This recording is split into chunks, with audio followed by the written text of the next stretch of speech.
Oi, pessoal. Estou de volta, agora na parte da tarde, estudando, né? Só que assim, eu vou estudar essa matéria aqui, ó, né? Direito Penal, tá? É uma matéria que eu não domino muito, que eu não estudo todo dia, certo? Então eu vou fazer as questões e aí nós vamos fazer assim, vocês vão estar aqui juntos comigo, né? E nós vamos fazer as questões tipo de estudo reverso, né? Então vamos lá, né? Olha só.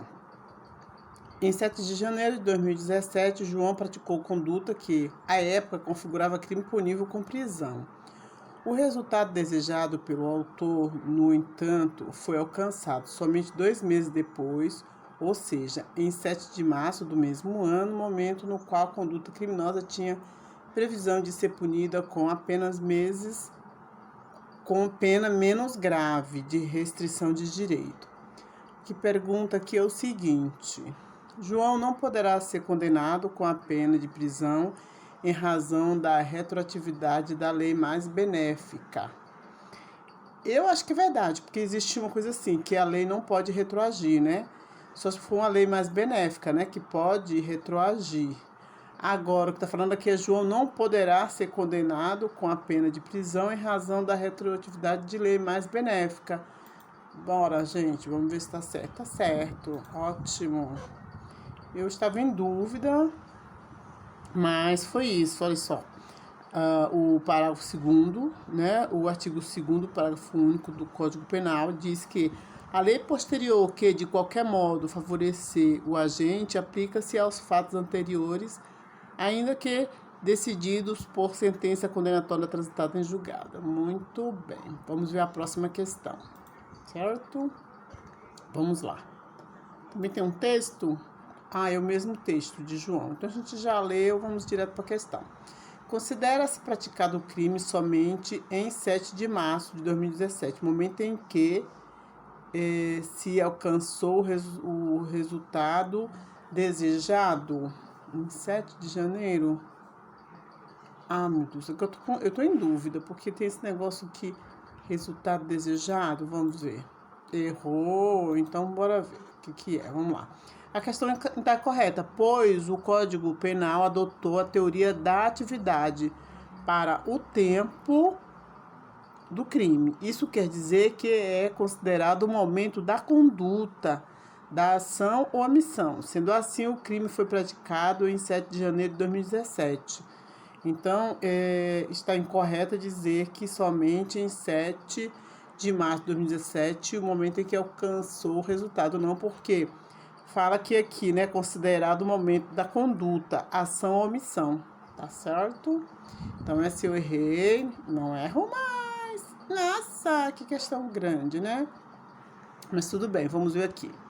Com base no texto, eu tenho que ler esse texto todo, gente. Será? Não, aqui subtração de um par de chinelo. Então, vamos ver aqui se eu consigo fazer a questão sem ler o texto. Com base no referido texto, a esses casos descritos, quais seja julgado pelo STF, qual princípio limitador do poder punitivo estatal poderia aplicar a fim da resolução ao caso penal? Realmente temos que ler todo o toda a questão. Dá preguiça, né, de ler uma questão dessa, professor.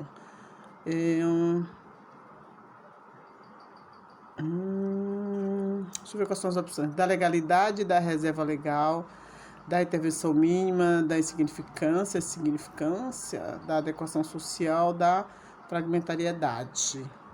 Significância. Deixa eu ver se tem insignificante. Acertei. Gente, porque eu pensei assim por causa do valor, né? Você vê aqui a subtração de um par de chinelo de R$16. Aí eu já imaginei que assim seria a questão da significância. Mas vamos ver aqui no comentário do professor. Olha cá. Trata-se de questão elaborada com extrema felicidade. quando é narrado uma hipótese de subtração de chinelo no valor de R$16, trazendo questão como custo penal. Inevitavelmente, se está falando do princípio da insignificância, eis que o direito penal não deve se preocupar com condutas que não ofendam gravemente o bem jurídico tutelado. Há, nesse caso, a tipicidade material na conduta. Certo? Então, acertamos, né? Fiquei com preguiça de ler, acabei acertando. É claro que na prova, né, gente, temos que ler, se não tiver, né? Aqui, se eu errar, o que acontece? Tem a questão do que eu estou fazendo um pouco de estudo reverso, né? Aprendendo dessa forma, porque eu não sei muito bem a matéria, mas agora já para mim já deu uma lembrada aqui. Bom, em relação à lei penal no tempo e a irretroatividade da lei penal, é correto afirmar que a lei penal mais severa aplica-se o princípio da ultratividade, a benigna aplica-se o princípio da extratividade, severa aplica-se o princípio da retroatividade mitigada, severa aplica o princípio da extratividade, benigna aplica-se o princípio da não ultratividade. Severa aplica o princípio da retroatividade mitigada. Então, assim, em relação à lei penal no tempo e a irretroatividade de lei penal, é correto afirmar que lei penal mais severa aplica-se o princípio da retroatividade mitigada. Não, mas severa não vai aplicar a retroatividade. Severa aplica... O problema é isso, olha só. Ultratividade, extratividade. Ultratividade... Ultratividade? O que é ultratividade? Era B. Então significa benigna, aplica-se o princípio da extratividade. De fato, a lei penal mais benéfica, que é benigna, é aplicado o princípio da extratividade.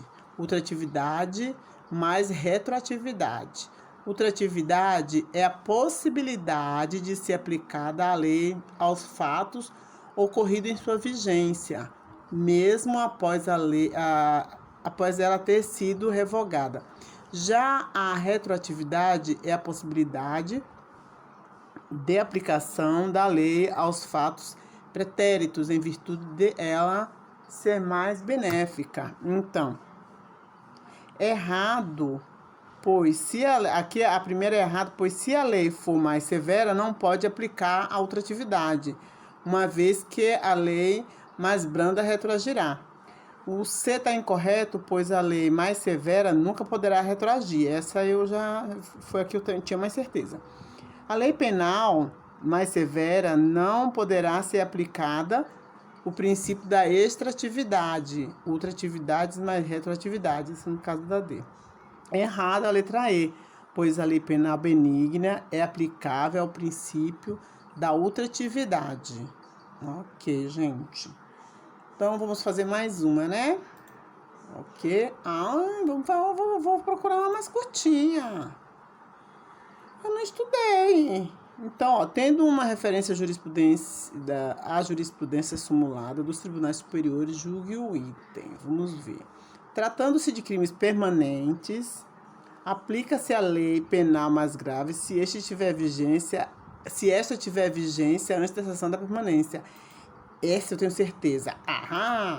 Sim, porque na verdade é isso mesmo, ó. A súmula 711 do STF, ela diz que a lei penal mais grave aplica-se ao crime continuado ou ao crime permanente, se a sua vigência é anterior à cessação da continuidade ou permanência. Legal. É isso aí, gente. Vou fazer essas questões, vou continuar, tá? Fazendo mais algumas questões. E valeu a companhia. Beijos, tchau.